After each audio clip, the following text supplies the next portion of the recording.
आज हम बात करेंगे La Nina and El Nino. Both of these are geographical phenomenas. And अगर हम 2025 की बात करें तो 2025 जो था वार्मेस्ट ला नीना ईयर था रिकॉर्ड पे देखा जाए तो काफी ज्यादा गर्म साल था। और यहाँ पे ला नीना जो है अगर आप देखा जाए तो उसको कूलर फेज बोलते हैं। किसका कूलर फेज बोलते हैं? ईएनएसओ का। ठीक है, ईन होता है एल नीनो साउदर्न ऑसिलेशन का, having cooling effect on global temperature. अब एल नीनो साउदर्न ऑसिलेशन क्या होता है इसके बारे में जानते हैं, जो ईएनएसओ हम बोल रहे हैं। हमने कहा कि जो आपका एल नीनो साउदर्न ऑसिलेशन है ये एक नेचुरल फिनोमेना है जो बार बार होता है, रियकर होता है। उसमें क्या होता है कि जो ओशन का टेम्परेचर है उसके तापमान में बदलाव आता रहता है और ज्यादातर ये इक्वेटोरियल पैसिफिक में देखने को मिलता है। एल नीनो एंड ला नीना जो है वो ओशनिक कंपोनेंट्स हैं, जबकि जो साउदर्न ऑसिलेशन है ये उसका एक काउंटर पार्ट है, एटमॉस्फेरिक काउंटर पार्ट। तो अगर आपको कोई पूछे और या मल्टीपल चॉइस में देखे कि El Nino and La Nino are atmospheric counterpart, तो वो गलत है। आपको याद है ये ओशनिक काउंटर पार्ट है। ला नीना फेज में क्या होता है? कोल्ड फेज है ये ईएनएसओ का, जहां पे ट्रेड विंड्स काफी मजबूत हो जाती है, स्ट्रेंथन हो जाती हैं। अब उसके कारण क्या करती हैं ये? अगर आप यहाँ पे देखोगे ये ला नीना है। अब ट्रेड विंड करती क्या?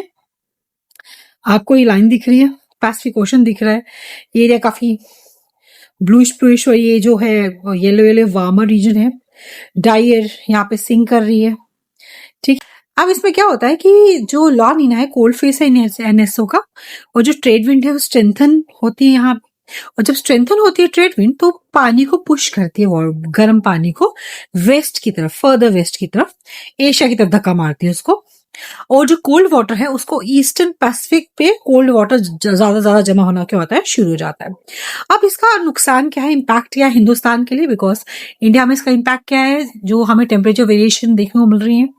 मॉनसून, जनरली मॉनसून काफी ज्यादा होता है, नॉर्मल से अबव नॉर्मल रेनफॉल आपने देखी 2025 में, और ये एग्रीकल्चर को भी सपोर्ट करता है। विंटर्स में नॉर्मल विंटर या कोल्ड वेव्स चलती रहती हैं, थोड़े विंटर थोड़े से सिवियर हो सकते हैं। एक्सट्रीम इवेंट्स क्या है? देखो इसमें फ्लड आने के बहुत रिस्क होते हैं।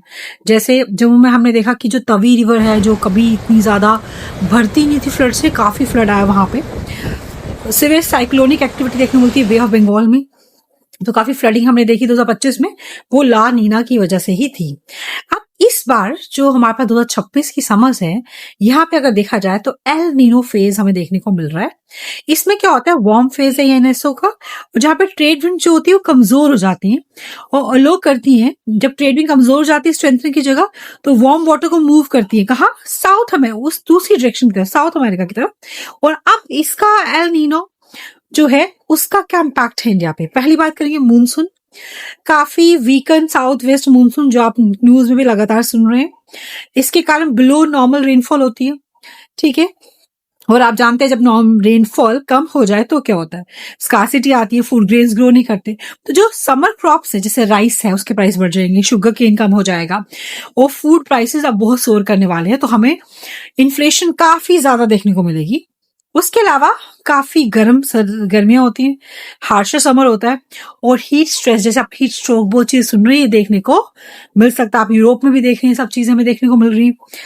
नाउ दो चीजें हमें न्यूज में सुनने को मिली, एक वॉकर सर्कुलेशन और Hadley circulation. Unusual cold seen across unusual colder चीजें हमें ईस्ट सेंट्रल साउथ इंडिया में देखने को मिल रही है। पॉसिबली ये ला नीना इंड्यूस की गई कि ला नीना ने ही वॉकर और हार्डले सर्कुलेशन को यहाँ जन्म दिया है। अब वॉकर सर्कुलेशन क्या होती है? कहते हैं इसमें क्या होता है, ईस्ट से वेस्ट एटमॉस्फेरिक सर्कुलेशन होती है टुवर्ड्स द ट्रॉपिकल पैसिफिक।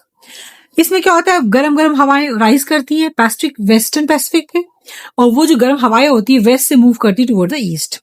फिर वो क्या करती है, ईस्टर्न पैसिफिक पे जाके सिंक कर जाती है, अंदर चल जाती है, और फिर वो वेस्ट वर्ल्ड की तरफ रिटर्न होती है ट्रेड विंड्स बन के। इम्पैक्ट वही है, ग्लोबल वेदर पैटर्न में बदलाव देखने को मिलता है, मूनसून में बदलाव देखने को मिलता है, विंटर्स में जो सर्दियां हैं उसमें बदलाव देखने को मिलता है। अब हार्डले सर्कुलेशन की बात करते हैं।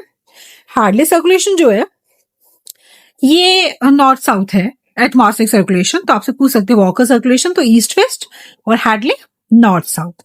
मैकेनिज्म क्या है इसमें, देखिए यहाँ पे जो वार्म एयर है ना वो इक्वेटर पे राइज होती है और इक्वेटर के पास राइज होती है और फिर वो पोल की तरफ जाना शुरू कर देती है और 30 डिग्री लैटिट्यूड पे आके वो सिंक कर जाती है, वापस कहाँ आती है, इक्वेटर की दूसरी सरफेस पे वापस आ जाती है।